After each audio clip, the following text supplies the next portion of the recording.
Hello and welcome to another video by the Backup Chargers. This is Faceless Menace. Today we're talking about Frog Allen Gwoja. The point of this deck is to play frogs and have fun. It's a pretty cool deck. I don't know anything about it being super competitive, but it should be good enough to take the locals. Start, we are a water deck. The new frogs are water, running regular spirit because you really need that early influence. We are going to level up into Gwoja, Chosen Disciple. This is just so you can have access to Fabled Sapphire Fatestone. And if I'm being honest, you're likely going to be staying as Gwoja for quite a while just to get that value out of the Fabled Sapphire Fatestone. You're just using it for the mill, don't really care about being able to flip Genbu. If you do, great. If you don't, you're still happy just to be able to get that extra bit of value, right? Then you're able to go into Allen. You're basically just using the same idea. You're trying to get value out of it, trying to find a harmony or melody. We are running 12 of those in this deck, so you should be able to find something on average, especially if you're able to stack the deck with idle thoughts, etc. Then, another little Allen package, playing Alcahest in here, just as a way to deal with stuff like Nullifying Lantern, Censor, etc. You will be able to hit level 4 as long as you meet Allen's second ability of getting +2 levels, as long as you have 2 or more animals or beasts. It's a pretty nice little utility piece, nothing too crazy, but it's nice to have. Next, we are playing Wildheart Lyre and Clockwork Music Box.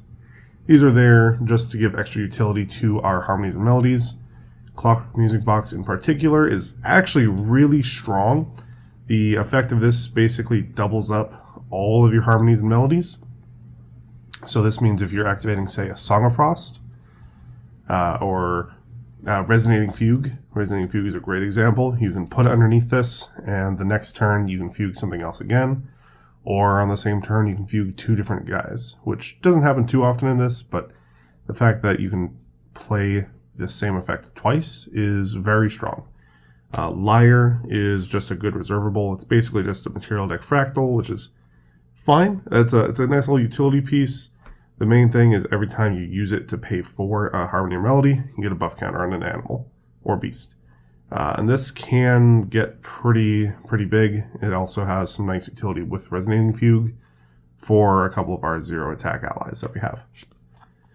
Next, we have 2 pieces of draw. We are running Backup Charger and Tengu. We're playing Tengu because, again, we are Gwoja technically. We don't really care about the quest counters, but we're not going to turn away from it, right? It's still an extra quest counter just in case you do want to flip it. And then the second effect is a Backup Charger. And then Backup Charger. We're running Fracturize in here because we're water, so might as well get some extra utility, right? Then GCR's Art of Divine Relic. I played around with a couple effects in here. I tried using Art of War. Thought about using Grail, wasn't too happy with it. GCR is honestly just completely fine. Nothing wrong with it. Sometimes you have turns when you just really want to hit the 2 influence prereq for Seasides, etc. GCR helps you get you there. Then we are running Terrafring and Safeguard Amulet.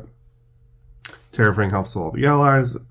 Safeguard is my regalia of choice in this list specifically when you're dealing with any kind of spell damage effects.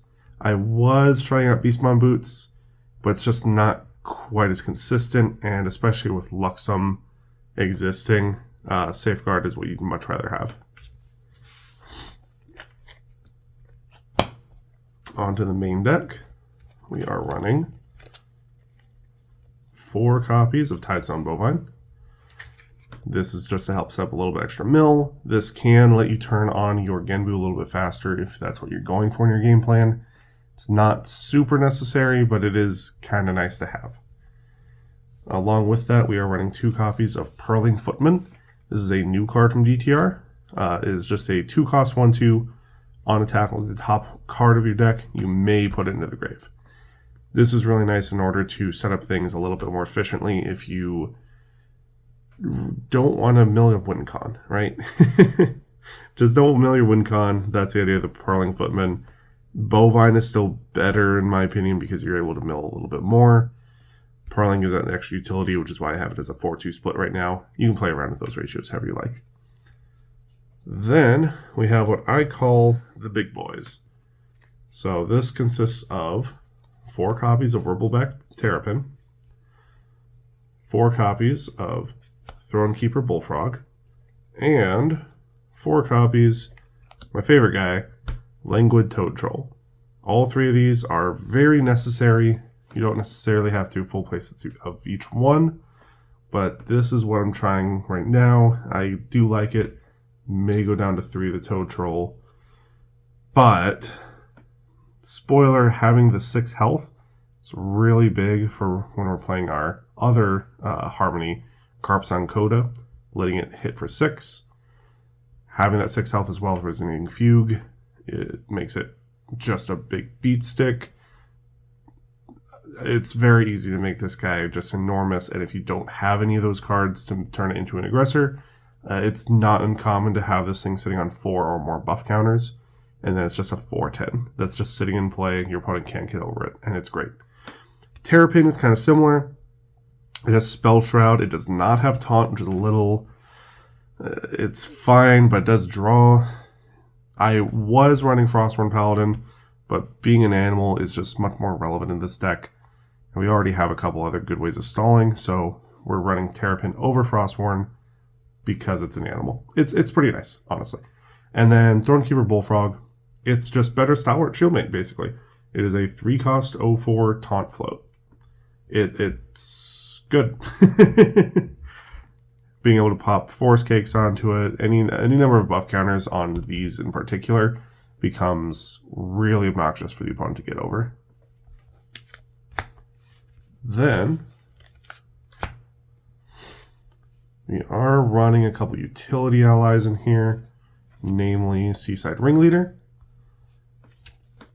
Being able to mill it and then banish it and draw is very good. The extra buff counters from it are also very useful.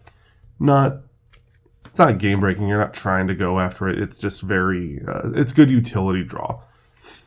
Then we are running Young Beastbonder, which is a very old tech pick. If you were around a few seasons ago in the game, then you would have known Young Beastbonder as being an okay card. You weren't really seeing it run too much, but this is pretty relevant now because our good friend Languid Toad Bowl happens to be a beast for some reason. So, Young Beastbonder on enter gets a buff counter on any ally you control. If that ally is a beast, though, it gets 2 buff counters. So instead of only getting the 1 on, say, the Thronekeeper Bullfrog, putting it on the Troll Toad, it'll go from a 0/6 straight to a 2/8 taunt, which is ridiculously good. It's also float, so when you mill it, it's really not that big a deal. Good card. Shocked I actually like playing Young Beastbonder in this list now. Next we are running 4 copies of Idle Thoughts. This is getting into our non-allies. This is all the allies in the list. This is kind of our draw package that we have in here, right? So 4 copies of Idle Thoughts. This helps us set up our future plays. It is a very skill-heavy card, honestly. I was kind of shocked when I was playing around with the deck with it, and just Idle Thoughts is good in here, but it is a little bit more complicated than I'd like it to be. Then we're running 4 copies of Forest Cake. Great card. It's one of the best openers you can find. This and Idle Thoughts are just excellent if you have them opening. Lets you set up a lot of really good your next draw and your mill, and then the Forest Cake. You can kind of chain that together to see which one you do want to draw, etc. Then we're going to go into the Harmonies and Melodies, because I feel like that's the best place to go next. So first we are running Carpsan Coda. This is an HVN card that I've been wanting to play for a little bit now, and this finally seems like the right deck. Before, we didn't really have good uses for it.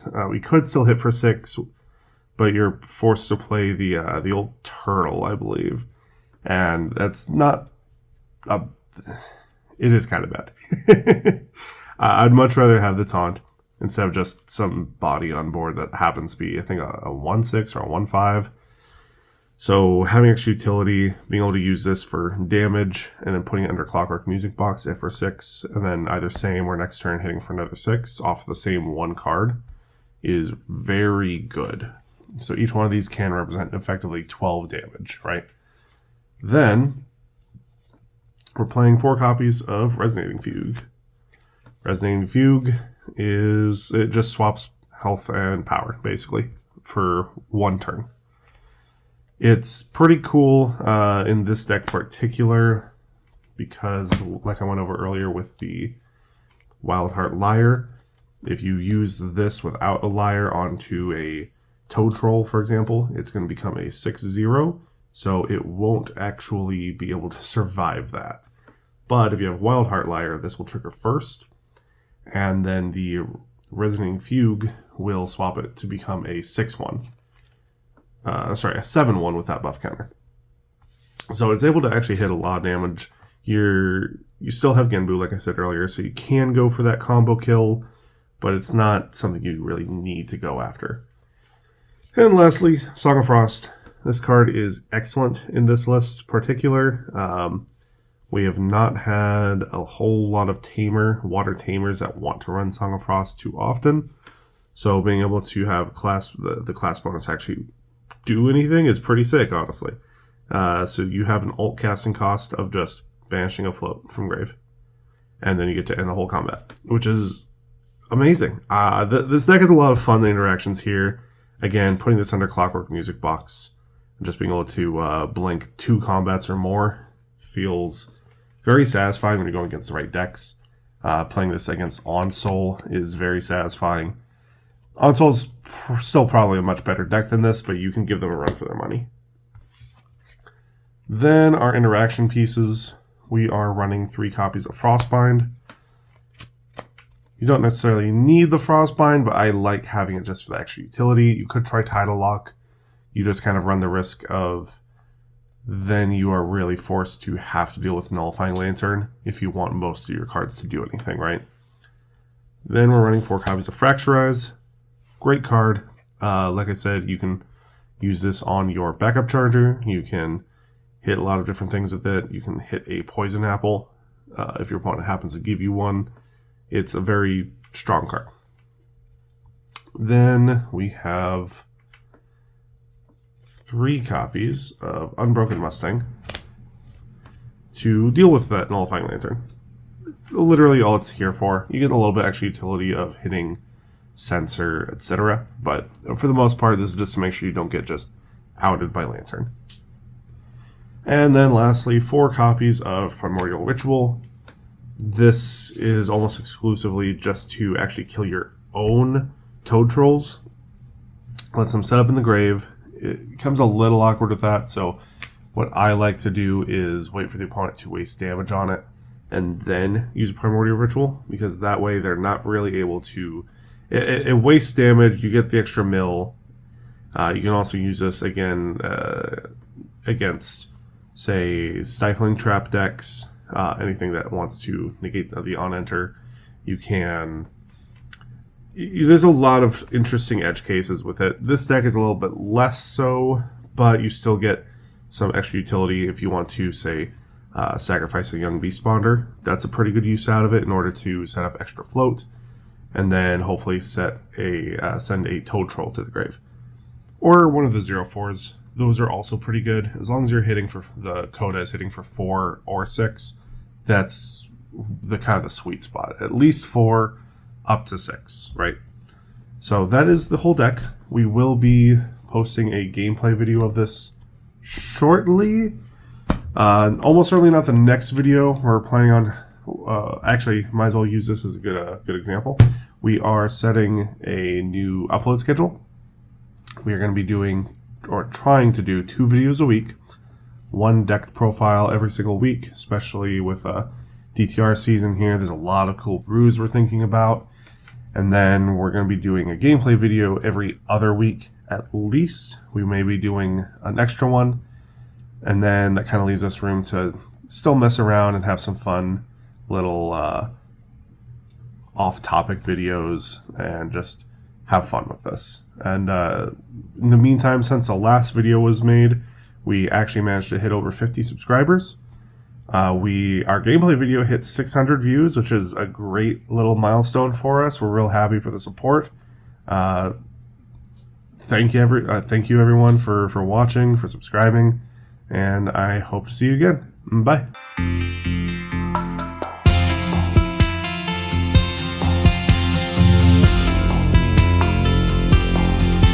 Thank you.